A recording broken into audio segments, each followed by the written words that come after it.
This is World to Win, bringing you the latest news and analysis from a socialist perspective. Welcome back to our long-awaited reinvigoration of World to Win. I know we haven't had an episode in quite some time, but that's because we've had so much exciting things happening. And I'm here today with Darragh, who's going to talk all about the exciting things that the International Socialist Alternative has been doing this summer. But before we get into today's episode, I do want to say hi to you, Darragh. How have you been? Where are you these days? What's new? Tell me everything. I'm very good. Yeah, I'm back in Ireland at the moment for a brief holiday, and then I've been good. I've been at the ISA school, which I think you've been referred to, which was a big success of 250 socialists from around the world discussing politics, theory, perspectives for this new period and how we can best build the organisation.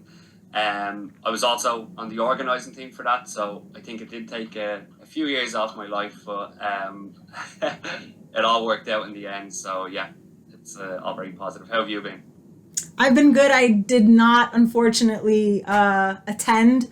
I was really looking forward to finally meeting Yara in person. Darragh, you and I go way back. But again, it's another year of still COVID scares, so I didn't get to meet her, but I'm excited to hear about it at the end of the episode, so make sure everyone stays tuned for that. As well, we're here on YouTube. We also have a podcast, so make sure you subscribe so that you can know when our next episode's coming out. So today we are talking about the developments that we're seeing in Latin America, and are we seeing a new pink tide? I'm really excited for 3 guests with us today.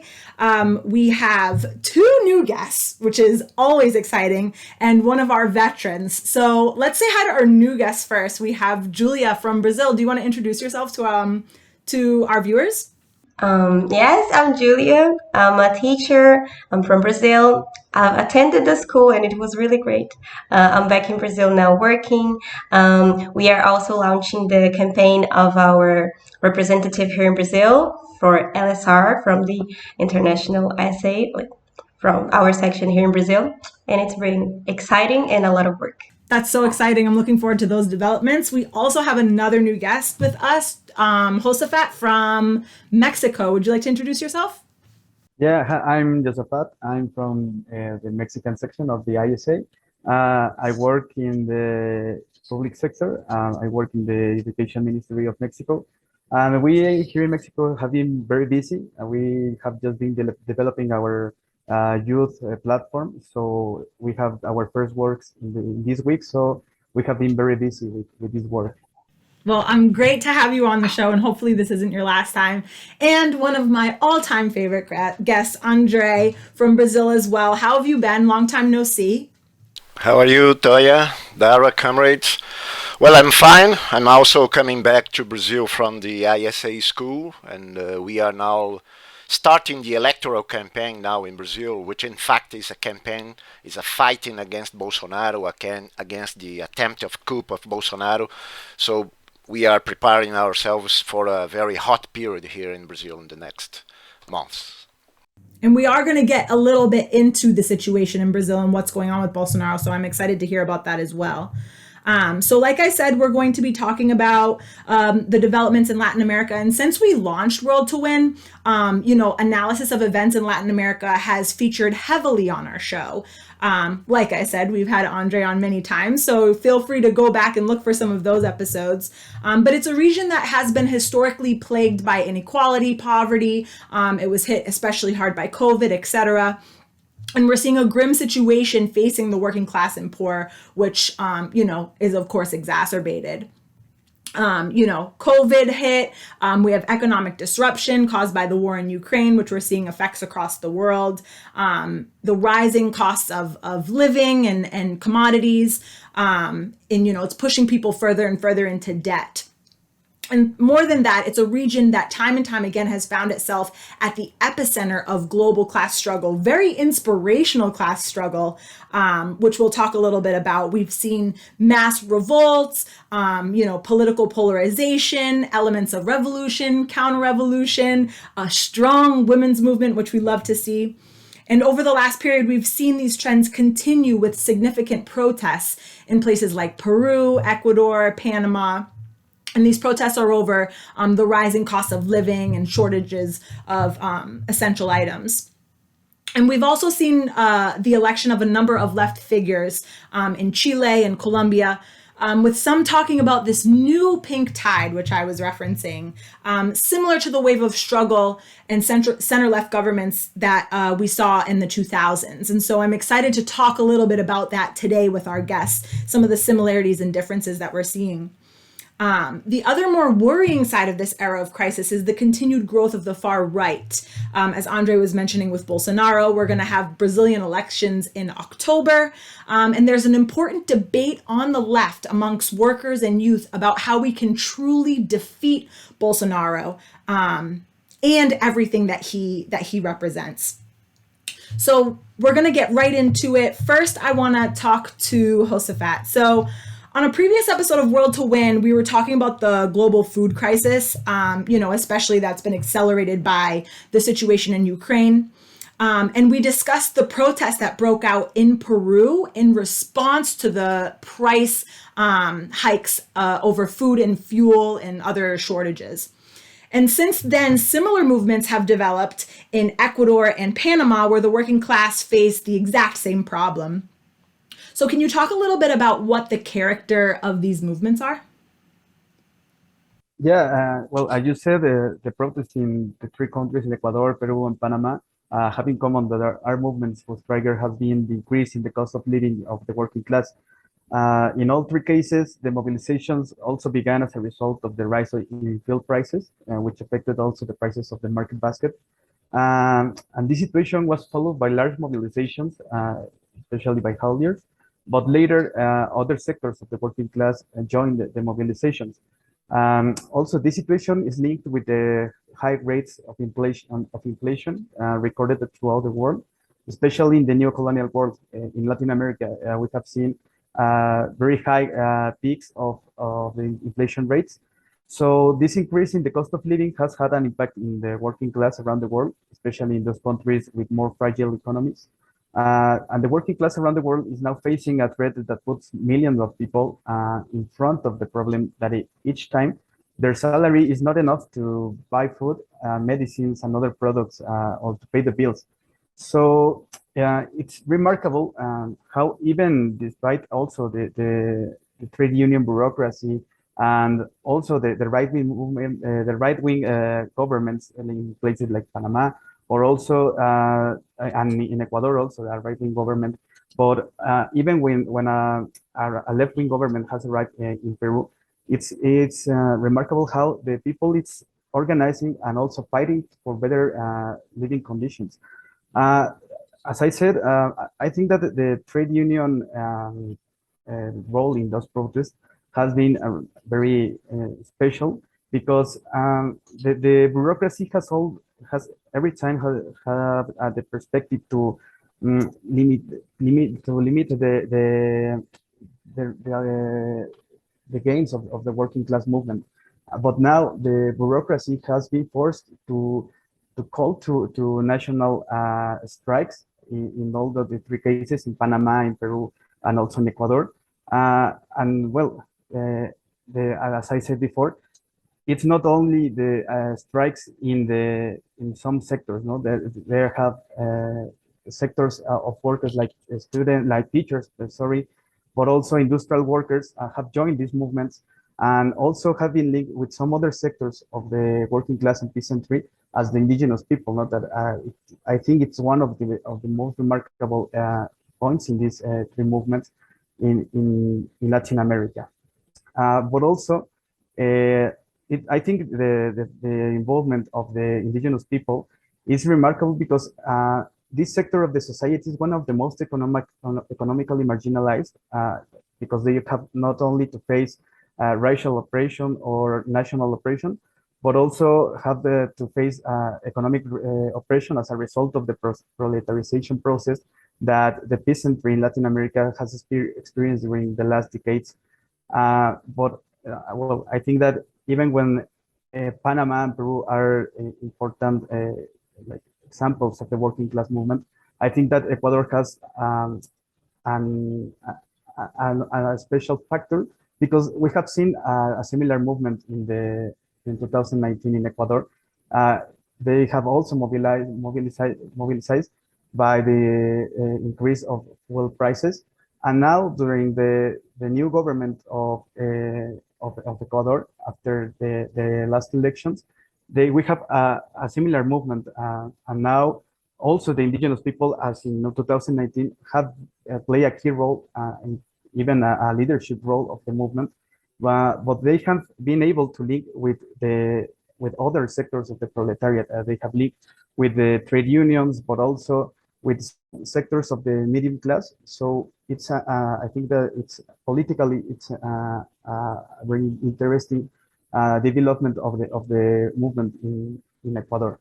But well, despite of this, like what the, the the the thing that we have said before, that they have linked with other sectors of the working class, the movement continues to show some limitations.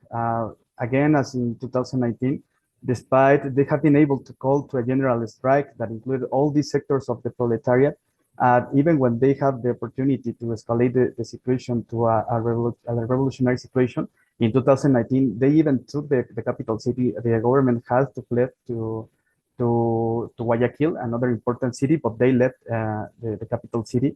Now the movement, they have another opportunity to push the government to achieve more gains, but they limit to the immediate gains of the movement.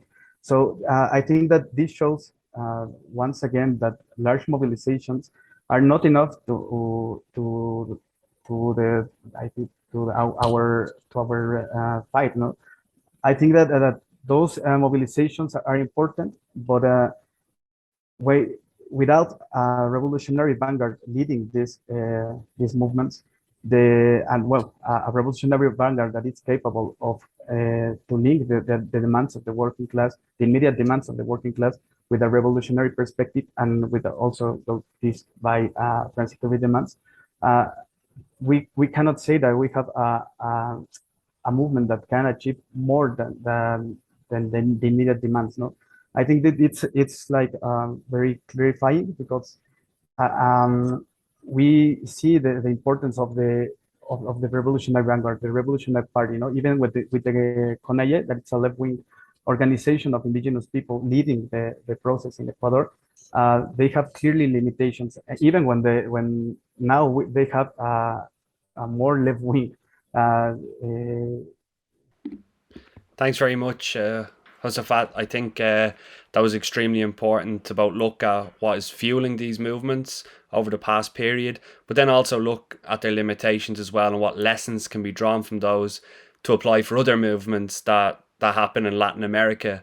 Because if we look at the economic, political, social situation across the continent, it's very clear that what's happened in Ecuador, what's happened in Peru, and what's happened in Panama will not be limited to those countries. So I want to ask André in particular what he thinks is on the horizon now in Latin America, and if we can see similar struggles as we've already seen there, and what are some of the conditions that are leading to similar explosions. Yes, Darragh. I think that, as Josaphat just said, the situation is really serious throughout the region, and new social explosions are bound to occur.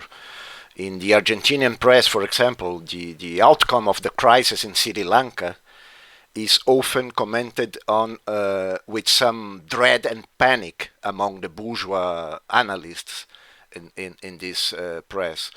According to Bloomberg, for example, Latin America had the fastest growth in prices in the world, except for Eastern Europe, which was directly affected by the war. And the economic and social shock of this is brutal in the midst of a situation that was already terrible with the crisis before the pandemic and the terrible consequences of the pandemic itself. So at the beginning of the year, there was a small economic recovery in the region, but this was not sustained. with rising inflation, central banks raised interest rates, and the prospect of growth only diminished. And Argentina, for example, has the most serious picture after Venezuela, which is a special case, Venezuela. But Argentina is one of the most serious scenarios. For example, inflation there this year should approach 100%. So until July, the 12-month inflation reached 71%, which is the highest level in 30 years. Since January 1992. So for a working family, the impact is dramatic of the situation. For example, items on sale in supermarkets no longer have price tags as they change all the time. So the price of a dozen eggs at 8 o'clock in the morning will not necessarily be the same at midday, for example. So the economic slowdown and inflation aggravated the situation of poverty and food insecurity, and the continuous devaluation of the Argentinian peso and the diminishing of currency reserves and the imminent inability to pay its foreign debt bring Argentinian situations closer to that of Sri Lanka, for example. So the agreement made by Alberto Fernandez, the Peronist government in Argentina with the IMF, postponed the obligation to pay $45 billion of the Argentinians' debt, but the social and political price is too high and will not solve the problem. So although it's not as hard as it was in the 1980s or 1990s, the IMF continues to demand a structural adjustment plan that implies cuts in public funds and attacks on workers' rights. And the economic and social crisis has triggered a deep political crisis in Argentina. So dissatisfaction with this scenario led to the fall of Martín Guzmán, the economic minister who signed the agreement with the IMF. In his place was Silvina Batakis, a minister with closer relations to the Vice President Cristina Kirchner and supposedly more to the left, but she lasted only 24 days in office. So the new economic minister appointed by Alberto Fernandez, his name is Sergio Massa, he's a right-wing politician who was president of the Chamber of Deputies, and he became a kind of a super minister with full power to apply adjustment policies, austerity policies, etc.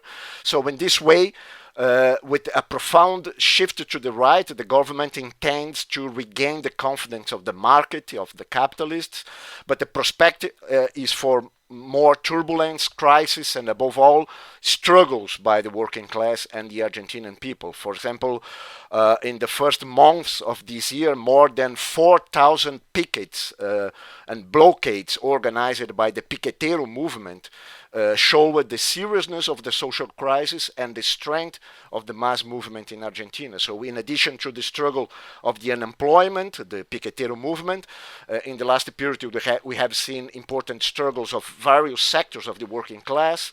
The highlight is the teacher strikes in several provinces, as well as health workers and other sectors, including factory workers, etc. So last Wednesday, August 17, the Argentinian Trade Union Confederations, the CGT and CTA, pressured by the rank and file, called for big demonstrations. The problem is that the pro-government posture of this union leadership, this union bureaucracy of these unions means that they do not explicitly say who they are fighting against. So they try to preserve the government. So despite this, there was a combative, a more militant unionism present in these demonstrations, focused on workers' demands for increases in wages, pensions, and social benefits, and also automatic adjustment according to the inflation, and also against the agreement with the IMF and the government's economic policy.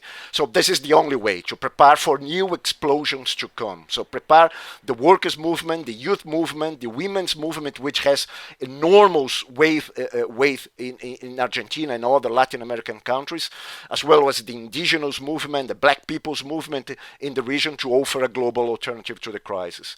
So an alternative of the working class need to be built in this process. So I think that the perspectives are for more movement in the region. It's clear that this will happen. Yeah, thanks very much, André. I think that the point you ended on is the need to prepare, the need for organization, the need to be able to seize the energy, seize the initiative when these inevitable explosions do erupt. Because I think that's been a feature of movements over the last number of years. Ecuador, Chile in 2019, particularly Colombia in 2021, where despite this enormous willingness to struggle to see things through to the end, these movements lack the leadership and were often betrayed by a reformist conciliatory leadership, which then means that all of the demands that were bringing people onto the street remained unfulfilled. And I think in that context, when it's blocked, struggle is blocked on one front, it can change to another. And in this context, a lot of people are turning to the electoral plane to try and defeat various right-wing governments across the region. So we've had Xiomara Castro in Honduras, we've had Gabriel Boric in Chile, and most recently Gustavo Petro in Colombia. Now in that context, as Toya mentioned, people are talking about a new pink tide. On the one hand, huge class battles that bring to power, centre-left, reformist left governments. Do you think that's an accurate characterization, and what are some of the differences? What are some of the similarities? Yeah, well, I think it's correct to identify that we are entering another cycle of a center-left or progressive governments in many countries of the region. If you see South America, for example, if Lula wins the elections in October, we'll have most of the countries with center-left governments. So, but it's also fundamental that we reaffirm how this process originates. You said very correctly, it is the anger being expressed electorally, but a wave of anger that mainly manifested itself in the streets, in strikes and protests, some even with revolutionary characteristics, especially since 2019. So the elections of these new progressive governments reflect, albeit in a distorted way, the strength of the streets, of the great mobilizations of 2019 and 2021, for example, in the case of Chile and Colombia specifically. So in general, the people voted for them to achieve profound changes. And in this sense, the election of this government represents a victory for the people against the extreme right, against the status quo, against the terrible situation the people are living in. But it would be a mistake to end our analysis only on this point, because it's important to know that the ruling class also has a policy toward these governments. It intends to use them to contain the movement of the streets, stifle the popular fury, and close the cycle of real revolutionary uprisings that we have observed since 2019. So I have said before, so they try to adopt the logic expressed by the Italian writer Tomasi di Lampedusa in the book Il Gattopardo, talking about the Italian Risorgimento. So everything must change so that everything remain as it is. So this is their strategy for the situation now. And so also they will take back control of the situation, eventually even throwing in the trash diplomacy when they no longer need these progressive politicians. So the experience of the mistakes and capitulations of the government of Alberto Fernandez and Cristina Kirchner in Argentina, which I mentioned earlier, raises an important warning for the Latin American left. So Fernandez was elected after the catastrophe represented by the experience of Mauricio Macri's right-wing government and the mass resistance against neoliberalism. So however, in most of the cases, the new government has limited itself to trying to manage the chaos and crisis left by Macri. So it has not promoted any structural and profound change in the economic model. So today the government experiences a deep crisis and is opening the way even for extreme right, far right alternatives in the next year's elections, as in the case of this far right-wing politician Javier Milei. So it is called the Argentinian Bolsonaro, for example. So these new left governments or center-left governments will be under strong pressure both from the masses who want profound changes and from the ruling class who wanted to keep everything as it is. So in the end, what will define the future is the strength of the streets and the ability of the workers' movement to win victories and forge more consistent and coherent political alternatives. What we have seen is that these governments in general have not taken the right lessons from the first cycle of progressive governments since the election of Hugo Chavez in 1998 in Venezuela. So what was missing at that moment for the most radical wing of this government in Venezuela, Bolivia, and Ecuador, for example, was not more moderation and cautions, but to carry the transformation and revolutionary process through to the end. So today the new governments think they will be able to follow the path, the way adopted by Lula, for example, since 2003, with class conciliation and no break with the system and with the economic model. So this went wrong for Lula and the PT, the Workers' Party in Brazil. We have seen it with the 2016 coup d'etat, parliamentary coup d'etat against the PT, against Dilma Rousseff, and also with Lula's imprisonment and also the rise of Bolsonaro. So Gustavo Petro in Colombia, on the day he was recognized as the winning candidate, he said that his government intended to promote the full development of capitalism in Colombia. So in addition, he called for a national agreement to calm the electorally defeated sectors of the bourgeoisie. Lula may win the elections again in October in the face of the disaster represented by Bolsonaro. So he's also going along the same line. So, but unlike his previous government, this time for Lula and for the others, progressive governments, this time there will be not be a commodity boom, for example, and a more favorable situation for the modest reforms Lula promoted and these governments promoted. So the crisis is deep and there will be fewer possibilities for reforms within the system. So if these governments do not promote a break with the economic and political model and system, they will face hard crisis. And it's also important to remember that this process generates an intense social and political polarization, with the far right also growing and becoming a political alternative in a situation of a strong crisis also. So this is the alarm for this government and the necessity for us to organize the working class in an independent way to build a left alternative in these situations. André, I really like how at the end you were getting into some of the differences because, yeah, I mean, the first pink tide, as we call it, was 20 years ago. And like you said, there was a commodity boom. The world was a different situation. Now we're seeing, stark polarization that's happening around the world, especially along the lines of the far right. We've got the question of the environment that has to be brought into the discussion as well. But I want to switch gears a little bit, and I know we haven't talked to Julia yet. We're going to get to you, but I do want to ask Josafat a little bit about Mexico, because we're seeing some of the discontent manifest itself there in the form of the labor movement. So can you tell our viewers a little bit about what's going on in Mexico? Yeah, of course. In the last 2 years, the working class movement in Mexico has experienced a process of reactivation as a result of two things. Well, here in Mexico, we have discussed this process, and we think that the first thing is the demand for better living conditions and working conditions, but also now, especially in this last year, the fight for against the trade union, the bureaucracy, and for democratic unions that can really defend the interest of the workers.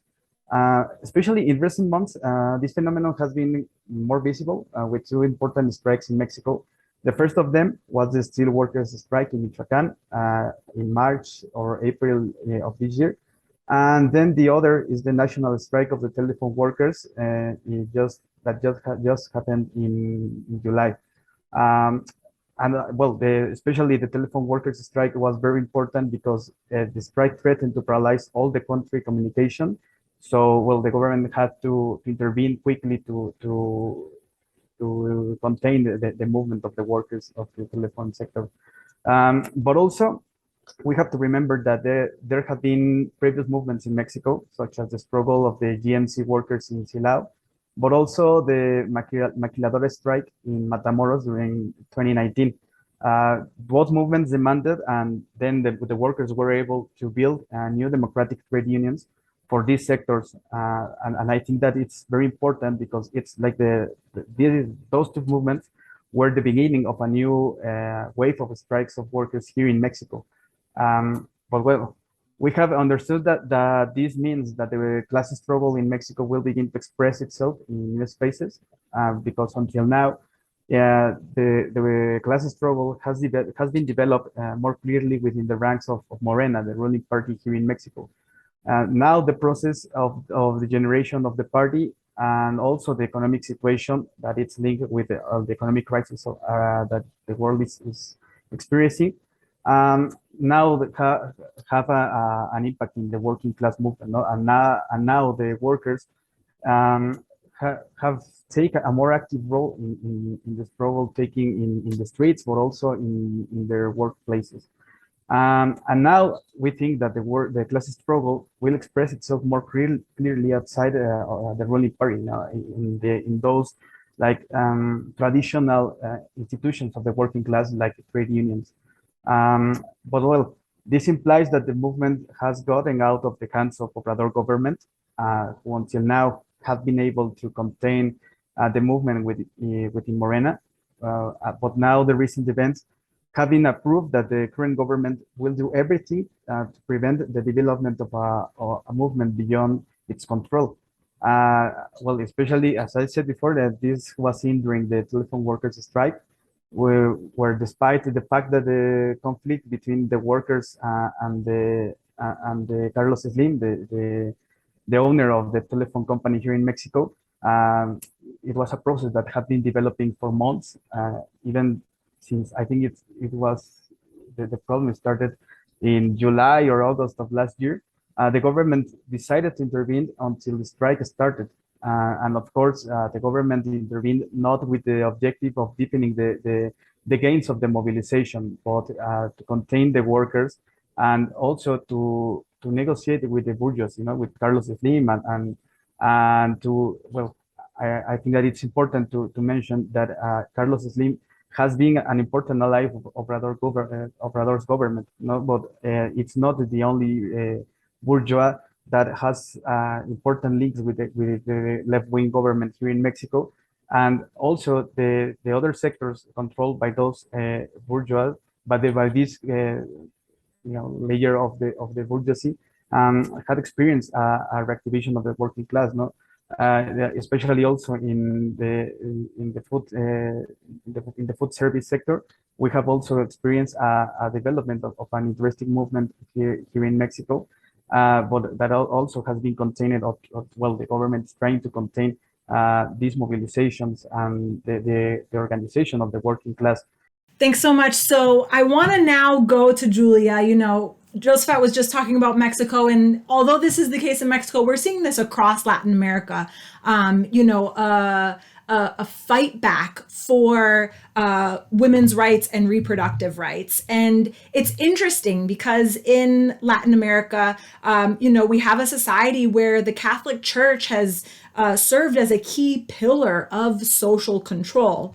But it's very exciting, especially as someone from the US where, our access to abortion is being taken away right before our eyes. We're seeing a movement of feminists build solidarity across the continent. So can you talk a little bit more about that, Julia? Yes, I'll try. my best. So this green tide started in Argentina, right, at the end of 2020, after 20 years of the feminist movement had been demanding the legalization of abortion. And then Mexico, Chile, Colombia joined the tide, and even Ecuador. In Ecuador, there was a significant victory too, with abortion in cases of rape being decriminalized. So it is essential to say that the work to conquer this right was carried out by women's movements, by their organizations, and like most of these new recent ones inspired by the struggle of Argentine women and their green cloths.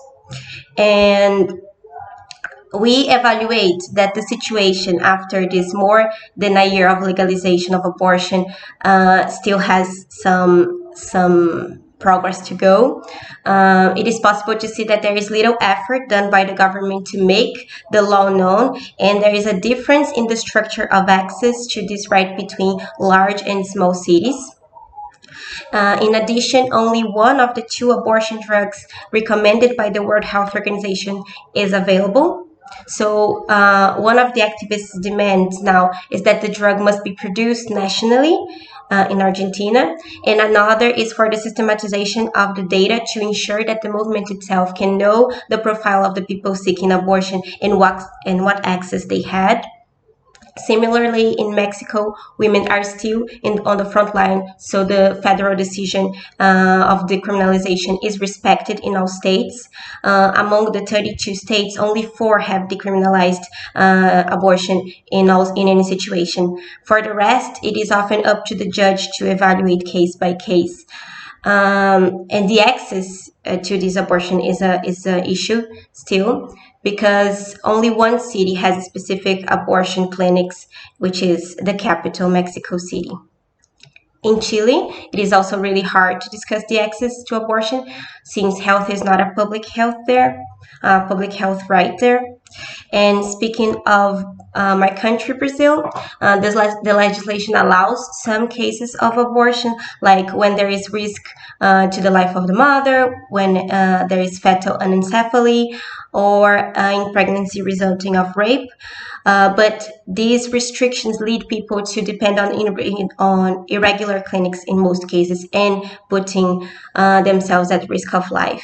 And our study published in 2020 identified that between 2000 and 2015, a total of 3.5 million women were hospitalized for complications from abortion in the country.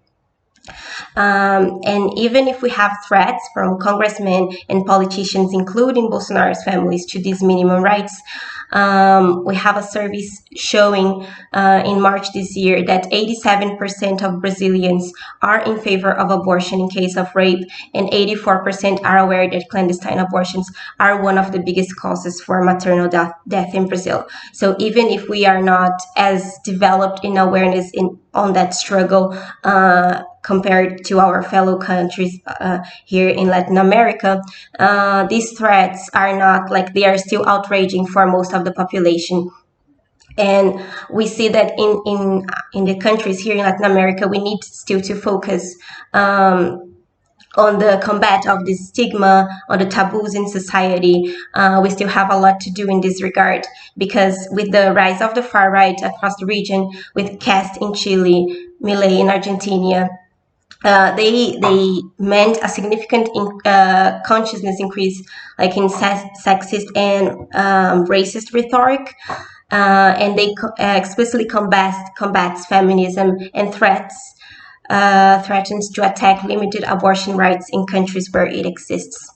In Guatemala, for example, on March 8th, Congress pushed through a law that dramatically increased prison penalties for women who abort. So now, more than ever, it's time for us working class women to be on the streets, raising our agenda, building a strong program, and putting pressure on governments with no confidence in class conciliation, with no confidence in the new progressive governments that are not committed to the fight for abortion and who give in to conservatism. And an example of what we can achieve with a more radical approach is the recent victory of our council member, Shama Sawan, in Seattle, in the US, who introduced the bill to make the city a sanctuary for abortion for patients and providers. There, the police is not allowed to cooperate in arrests or investigations related to abortion bans in other states. And this one and also the previous victories I've mentioned are the result of years of mobilization and organization in the streets, and in this last case of a mandate that is in fact in favor of these struggles.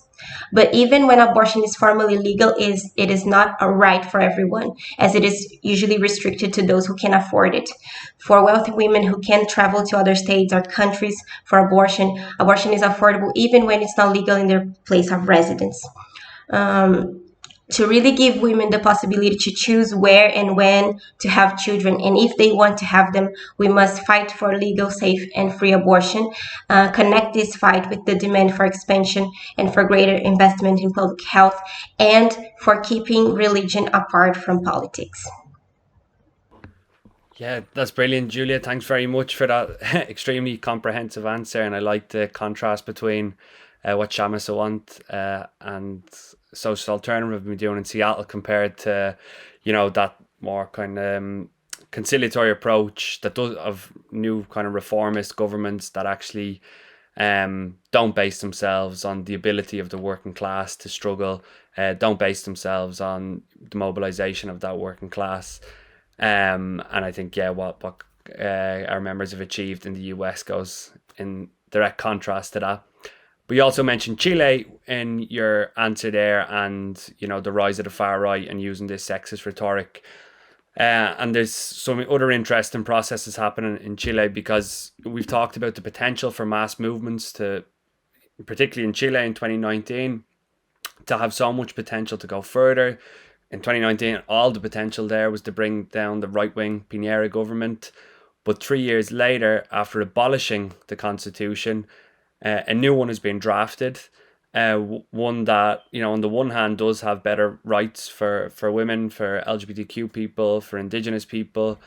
But on the other hand, there's a lot of limitations. And now at the moment, polls are showing that a majority intend on rejecting this new constitution, which would actually see the Pinochet one coming back. So I want to ask André, how did it come to this?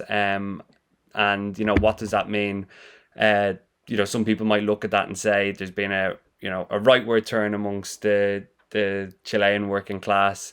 I think it's less to do with that, maybe, and more just some of the frustration with the lack of what's been achieved by this process. So maybe you can tell us a bit about that. Yes, Darragh, I think the process in Chile is very important.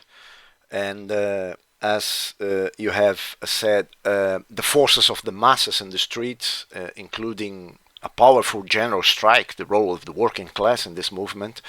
This movement managed to put the ruling class against the wall in 2019. They were forced to make concessions and open a process to change the constitution.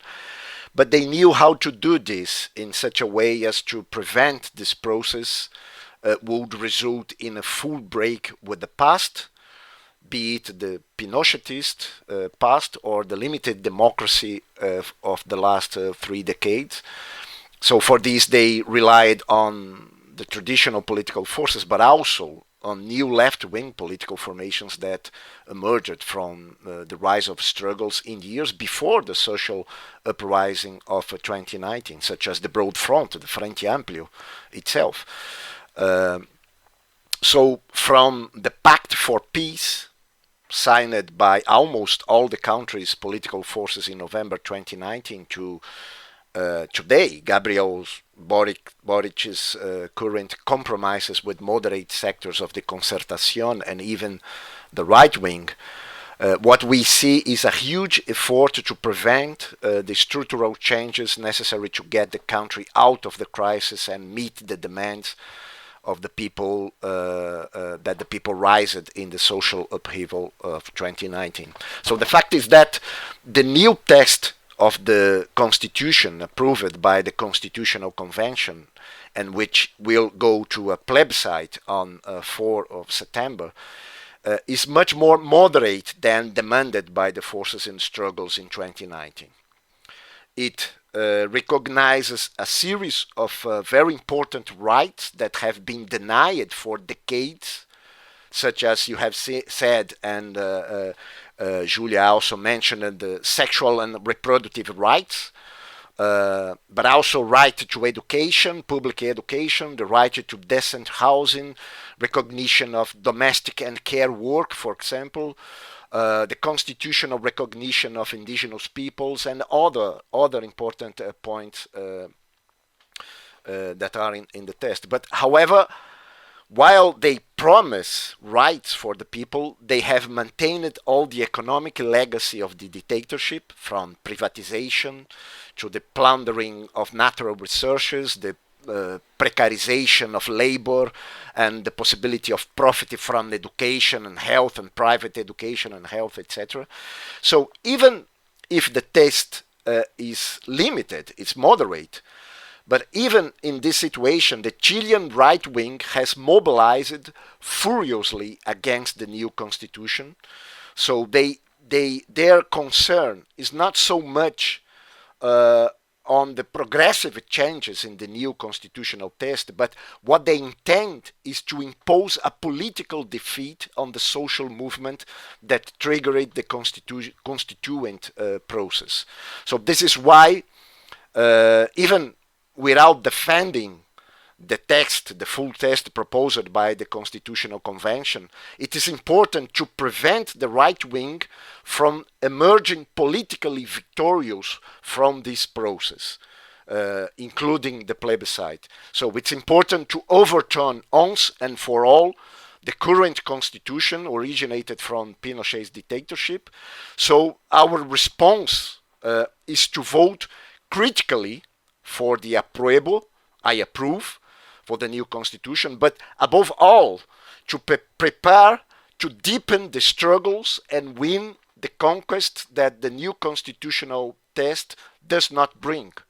So for us, it's not enough to go out and vote.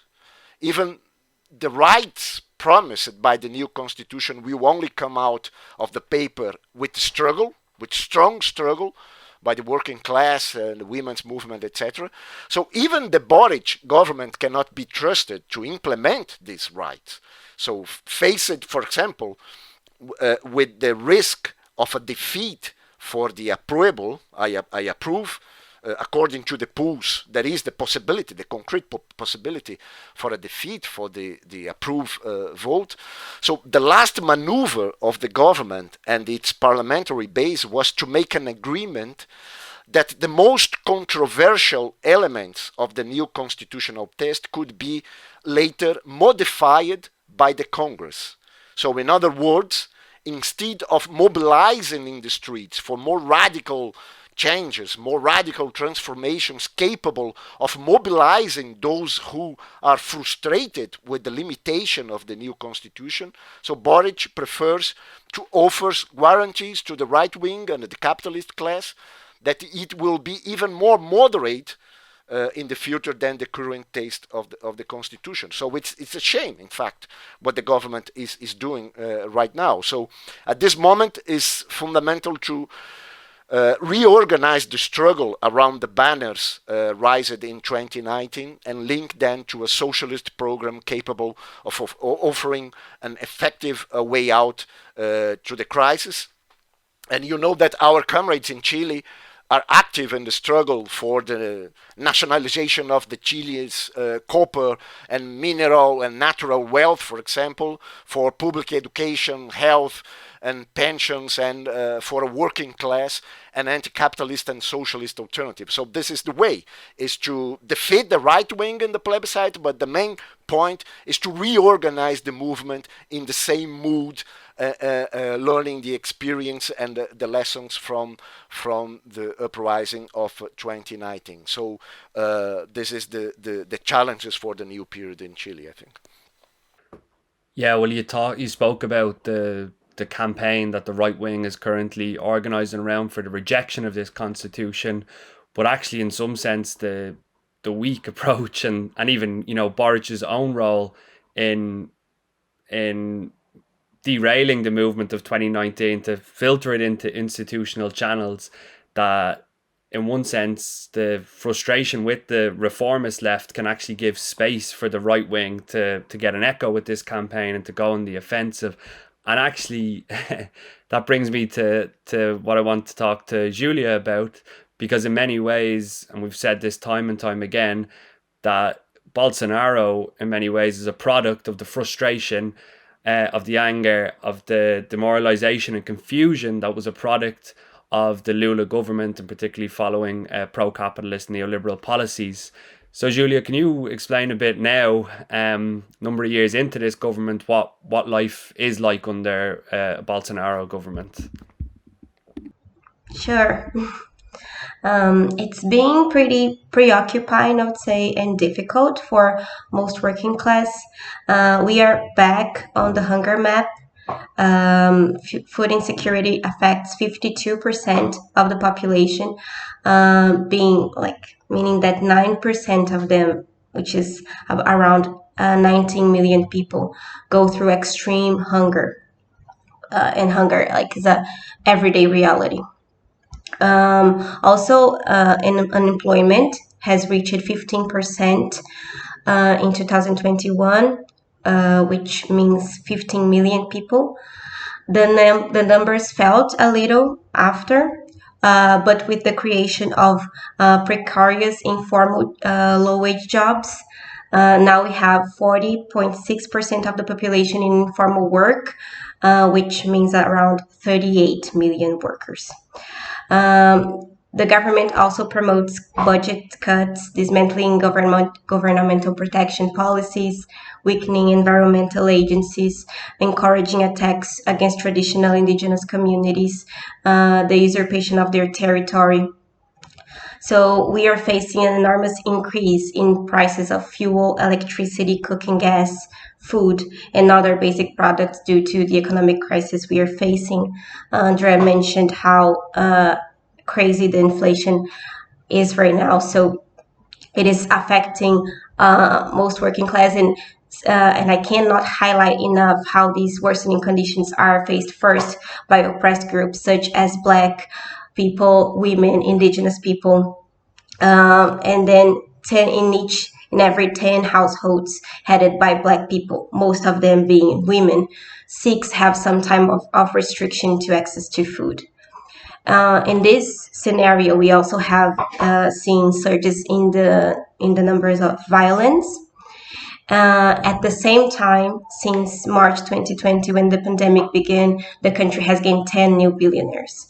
So the increase in billionaires' wealth during the pandemic was 30%, and the top 20 billionaires in the country have most wealth than 60% of the population. So it's really obvious that there are people profiting out of our lives and that we need to fight back. The situation is pretty chaotic. Thanks so much, Julia. Yeah, and that sounds terrible. I mean, especially, we've talked about the effects of the war in Ukraine and how that's causing food insecurity around the world, and to see Brazil get brought back, onto that list is very sad. But a lot of people are looking towards, this election coming up in October as a grand opportunity to get rid of Bolsonaro. And it's like giving me like PTSD flashbacks about when, we were trying to get Trump out. And not that Biden can be compared to Lula in that way. They're very different, and it's a very different situation. But, many working class people look to elections to really fundamentally change a bad situation. And right now, Lula is currently leading in the polls. So what do you think a Lula presidency would actually achieve? Should we be excited for Lula to de-seat Bolsonaro? And, in your opinion, what position should revolutionary socialists like ourselves adopt in these types of elections? To even taking a step back, I think something like not only thinking what if Lula wins, but also thinking that there is still a way to go even on that direction. We should also have in mind that Lula still has a significant rate of rejection and disbelief, mainly because of the corruption in his party. So we know that the corruption is part of this institutional bureaucracy, but Bolsonaro and his supporters are using this disbelief to intensify the attacks against democracy by using fake news and baiting propaganda. On the other hand, we have Lula advocating that Bolsonaro isn't strong enough to promote a coup, and by doing so, Lula is only weakening, actually, class awareness and strengthening Bolsonaro's power.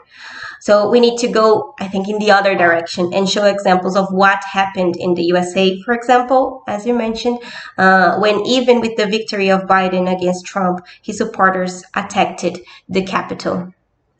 So we need to emphasize in our... Do we think that something like that is possible in Brazil? Like some sort of attack or, is that something that we think could happen? We think so. I would say that we, in our section, believe it is possible, and that's why we need to emphasize in our action with workers that we are the only ones who can stop a coup. Because I see that the hope working class people have is that Lula will bring back basic rights for the poorest as part of the legacy of his initial years of struggle and of his first campaign in 2003. He was responsible for taking us out of that list I mentioned before, the hunger map. He reduced hunger, I think, in 83%, which is a lot, right? People have this memory. However, that's not what we saw acting along 13 years of PT. Like they lost this character. They are bringing more and more reforms and demobilizing the struggles up to the point where Lula's vice now and alliances are majorly with admittedly right-wing parties. So I think his government would look a lot like that, like class conciliation. And we need to stress that even if people in general, working class in general, seeing Lula a way out, only by strengthening the struggles in the street is that we will be able to put our demands in the center of his government and stop fascist attempts of a coup. With such an approach, we are also guaranteeing class independence and an alternative when they see that Lula is not enough to overcome the damage Bolsonaro has done, along with the pandemic, the new Cold War, and the recessions that are yet to come. So the scenario will be worse. We need to be prepared to that. Well, Julia, we definitely have to have you back in early November to talk about what happens. I will be anxiously awaiting and paying attention following, the presidential election, but also the campaign that LSR is running as well. So I want to thank the three of you for coming on our show today. This has been an excellent comeback episode. Make sure that, you like the video, comment on the video, and subscribe to our channel so you can stay in touch with us. We'll see you guys again next time. This is World to Win. Every Sunday, we broadcast with speakers from across the globe, bringing you the latest news and analysis on the fast-moving global events from a socialist perspective. Subscribe to the International Socialist Alternatives YouTube page and click the bell to get notified when we go live for a new episode. Like us on Facebook and follow us on Instagram because there's a lot to do and we have a world to win. When we fight! When we fight! When we fight! Solidarity!